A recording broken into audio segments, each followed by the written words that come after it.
Perkenalkan, nama saya Maria Anggi Olivia, NPM 20092000006, Prodi Pendidikan Bahasa dan Sastra Indonesia. Kali ini saya akan membahas tentang hakikat bahasa. Hakikat bahasa dibagi menjadi 3 bagian. Yang pertama itu hakikat bahasa, yang kedua fungsi bahasa dan sifat bahasa, yang ketiga itu fungsi bahasa Indonesia. Hakikat bahasa dibagi menjadi beberapa bagian. Yang pertama itu rumusan-rumusan bahasa. Kalua dibutiri akan menghasilkan sejumlah ciri yang merupakan hakikat bahasa. Yang kedua, ciri-ciri merupakan hakikat bahasa dibagi menjadi 2 bagian. Yang pertama itu bahasa itu adalah sebuah sistem. Sistem dibentuk dengan lainnya berhubungan secara fungsional. Yang kedua itu bahasa terdiri dari unsur-unsur atau komponen-komponen yang teratur tersusun menurut pola tertentu dan membentui suatu kesatuan. Yang pertama, bahasa berwujud lambing. Lambing atau simbol tidak bersifat langsung dan alamiah. Lambang menandai sesuatu yang lain secara konvensional, tidak secara alami dan langsung. Yang kedua, bendera kuning. Karena bendera kuning secara konvensional dijadikan tanda akan adanya kematian. Yang ketiga, kamar pagi dan kapas. Di dalam perisai burung Garuda Pancasila secara langsung konvensional dipakai untuk melambangkan asas keadilan sosial. Yang keempat, bahasa itu bunyi. Bahasa adalah bunyi-bunyi yang dihasilkan oleh alat ucap manusia. Yang kelima, bahasa bersifat arbiter. Kata arbiter bisa diartikan sewenang-wenang, berubah, tidak tepat, mana suka. Yang dimaksud dengan arbiter itu adalah tidak adanya hubungan wajib antara lambing bahasa dan konsep.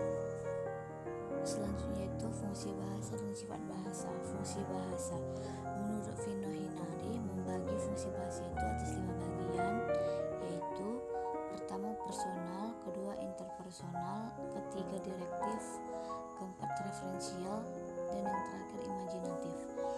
Yang pertama, fungsi personal adalah kemampuan pembicaraannya, misalnya cinta, kesenangan, kekecewaan, kesusahan, dan keramahan. Yang kedua itu fungsi interpersonal adalah kemampuan kita untuk membina dan menjalin hubungan kerja dan berhubungan sosial dengan orang lain. Yang ketiga itu fungsi direktif, memungkinkan kita untuk mengajukan permintaan, saran, membujuk, meyakinkan, dan sebagainya. Yang keempat itu fungsi referensial adalah berhubungan dengan kemampuan untuk menulis atau berbicara tentang lingkungan kita yang terdekat dan juga mengenai bahasa itu sendiri. Dan yang terakhir, fungsi imajinatif adalah kemampuan untuk dapat menyusun irama sejak cerita tertulis maupun lisan. Sifat bahasa dibagi menjadi 4 bagian. Yang pertama itu sistematis. Sistematis adalah bahasa itu tersusun menurut suatu pola, tidak tersusun secara acak dan sembarang. Yang kedua, sistematis. Sistematis adalah bahasa bukan merupakan sistem tunggak, tetapi terdiri sub-sistem atau sistem bawahan. Yang ketiga, unik. Unik adalah berarti ciri atau sifat khas yang tidak memiliki oleh bahasa lain. Dan yang keempat, universal. Universal memiliki ciri yang sama yang ada pada semua bahasa. Fungsi bahasa secara umum dan khusus. Fungsi bahasa Indonesia secara umum. Yang pertama, bahasa sebagai alat ekspresi diri. Melalui bahasa, kita dapat menyatakan secara terbuka segala sesuatu yang tersirat di dalam hati dan pikiran kita. Yang kedua, bahasa sebagai alat komunikasi.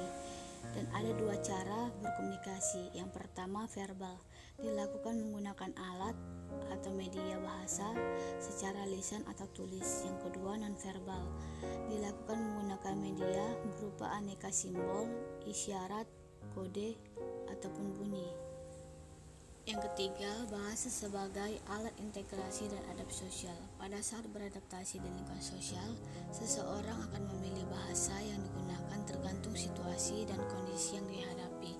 Yang keempat, bahasa sebagai alat kontrol sosial.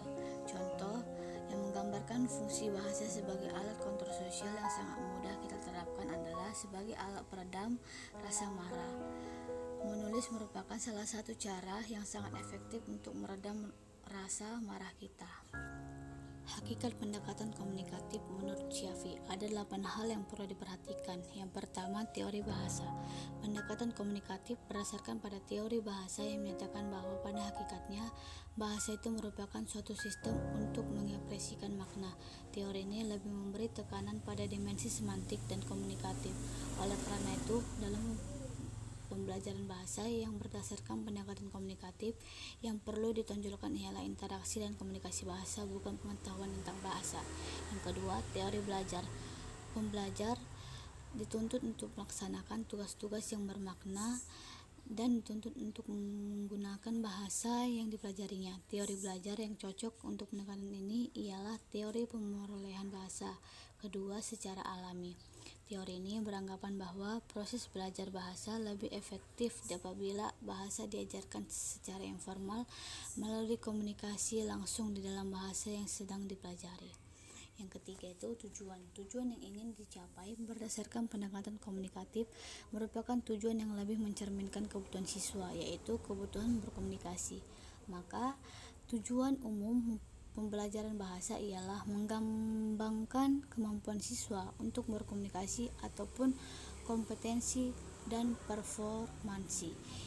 Yang keempat itu silabus.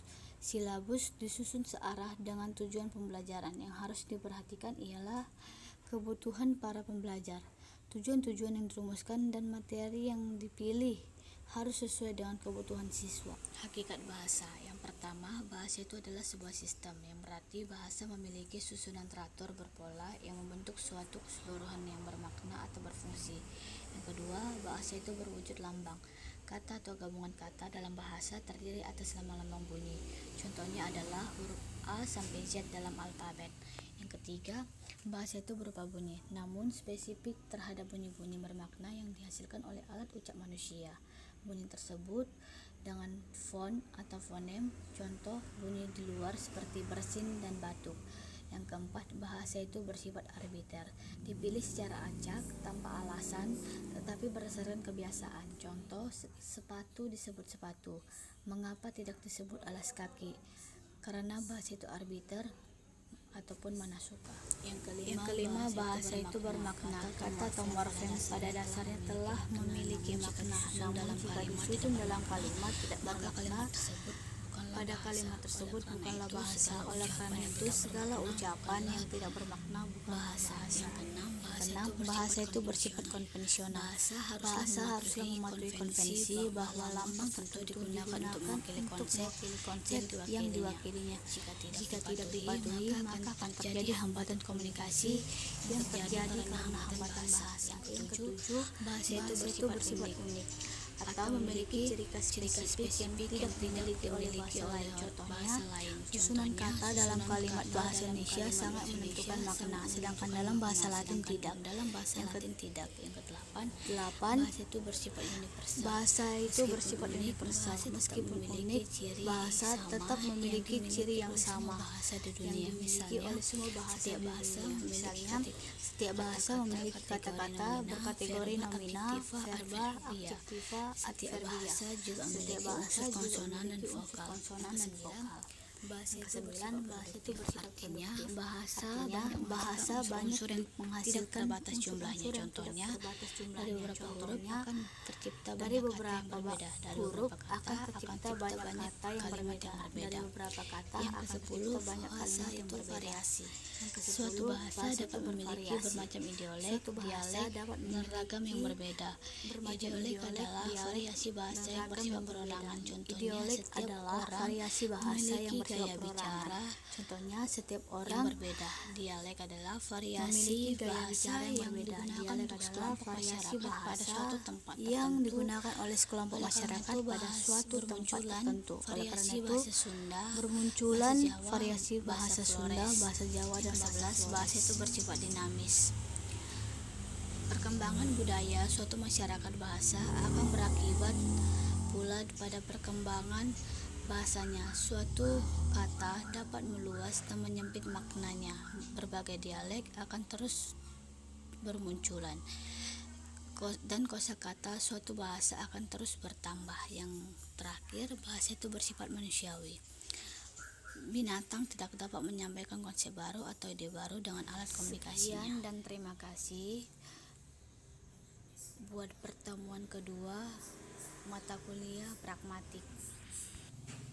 Baiklah, saya akan melanjutkan pertemuan ketiga mata kuliah pragmatik tentang memahami hubungan pragmatik dengan ilmu lain. Hakikat pragmatik. Banyak pendapat yang disampaikan para ahli tentang pragmatik. Jauh sebelum pragmatik berkembang, secara filosof dan ahli logika Carnap yang jelaskan bahwa pragmatik mempelajari konsep-konsep abstrak. Pragmatik mempelajari hubungan konsep, pengertian atau maksud dengan tanda. Batasan ini terlalu luas karena upaya memahami tanda yang bukan berupa bahasa juga dapat digolongkan ke dalam pragmatik. Menurut Charles Morris, secara jelas mulai menunjukkan ke arah pengertian yang jelas dengan melihat pragmatik bersama dengan sintaksis dan semantik sebagai cabang semiotika atau ilmu tanda, khususnya yang mempelajari tanda verbal atau bahasa. Dalam hal ini, pragmatik dikatakan sebagai ilmu yang mempelajari hubungan antar kata yang mempunyai maksud yang bervariasi dalam penggunaannya dalam suatu interaksi. Yang ketiga, pandangan Morris itu yang selanjutnya menjadi rujukan dalam perkembangan pragmatik. Hal itu dapat dilihat pada pandangan Levinon yang mengatakan bahwa pragmatik adalah kajian hubungan antara bahasa dan konteks yang mendasari penjelasan pengertian bahasa. Sejalan dengan pendapat tersebut, secara komprehensif, Yulia menyebutkan 4 definisi pragmatik. Yang pertama, bidang yang mengkaji makna pembicara. Yang kedua, bidang yang mengkaji makna menurut konteksnya. Yang ketiga, bidang yang mengkaji makna yang dikomunikasikan atau terkomunikasikan oleh pembicara. Yang keempat, bidang yang mengkaji bentuk ekspresi menurut jarak sosial yang membatasi partisipan yang terlibat dalam percakapan tertentu. Pragmatik dan gramatikal. Kata gramatikal dan leksikal mungkin terdengar agak asing di telinga kita. Maka dari itu, dalam artikel kali ini akan menjelaskan tentang makna, pengertian, dan contoh kalimat gramatikal dan leksikal. Contoh kalimat gramatikal. Yang pertama, minuman, minum-minum, peminum. Makna gramatikal. Contoh pertama, polisi menyita beberapa peti minuman keras dalam toko itu. Yang kedua, pagi, siang, malam, adanya hanya duduk dan minum-minum saja. Yang ketiga, seluruh orang di kampung ini tahu kalau ia seorang peminum. Pragmatik dan semantik. Pragmatik dan sosiolinguistik adalah 2 cabang ilmu bahasa yang muncul akibat adanya ketidakpuasan terhadap penanganan bahasa yang terlalu bersifat formal dan dilakukan oleh kaum strukturalis. Dalam hubungan ini, pragmatik dan sosiolinguistik masing-masing memiliki titik sorot yang berbeda di dalam melihat kelemahan pandangan kaum strukturalis. Yang kedua, adanya kenyataan bahwa wujud bahasa yang digunakan berbeda-beda berdasarkan faktor-faktor sosial yang tersangkut di dalam situasi pertuturan, seperti jenis kelamin, tingkat pendidikan, status sosial, ekonomi, penutur dan petutur, dan sebagainya, menunjukkan alasan-alasan atau keberatan-keberatan yang dikemukakan oleh kaum strukturalis untuk menolak keberadaan variasi bahasa tidak dapat diterima. Pragmatik dan sosiolinguistik. Dari sejumlah kelahirannya, sosiolinguistik lebih dahulu mapan sekitar 1960 dibandingkan dengan pragmatik. Sosiolinguistik ialah kajian bahasa yang dikaitkan dengan faktor-faktor atau gejala-gejala sosial dari penggunaan bahasa. Dari segi semangat, kedua kajian itu sama, yakni sama-sama menjadi pedobrak linguistik struktural yang dirumuskan oleh Chomsky. Teori Chomsky, sebagaimana dikatakan di depan, tetap dipandang berwatak struktural karena dia juga berbicara tentang struktur kalimat. Hanya saja teori linguistik ini mengabstrakkan kalimat atau menjadi rumus-rumus dalam benak manusia. Pragmatik sendiri menentang teori Chomsky karena dia melepaskan konteks dari kalimat ujaran. Padahal kalimat dalam arti ujaran itu ada karena digunakan dalam suatu komunikasi, dalam suatu situasi tutur seperti pesta, upacara keagamaan, obrolan di tempat kerja, sidang pengadilan, dan sebagainya. Dalam situasi tutur seperti pesta perkawinan, misalnya terjadi sejumlah peristiwa tutur seperti ada sambutan, percakapan, dan sebagainya. Tutur semacam itu tentu melibatkan penutur, petutur, topik, lokal, suasana, dan sebagainya. Komponen-komponen ini berpengaruh terhadap bentuk bahasa apa yang digunakan. Dalam hal semacam itu, sosiolinguistik juga ikut berkepentingan untuk mengkaji. Pragmatik dan psikolinguistik. Psikolinguistik adalah penggabungan antara dua kata, psikologi dan linguistik. Psikolinguistik mempelajari faktor-faktor psikologis dan neurobiologis yang memungkinkan manusia memperoleh, menggunakan, dan memahami bahasa. Kajiannya semula lebih banyak bersifat filosofis karena masih sedikitnya pemahaman tentang bagaimana otak manusia berfungsi. Oleh karena itu, psikolinguistik sangat erat kaitannya dengan psikologi kognitif. Penelitian modern menggunakan biologi, neurologi, ilmu kognitif, dan teori informasi untuk mempelajari cara otak memproses bahasa. Demikianlah hasil video UTS saya buat pertemuan kedua dan ketiga mata kuliah pragmatik. Terima kasih.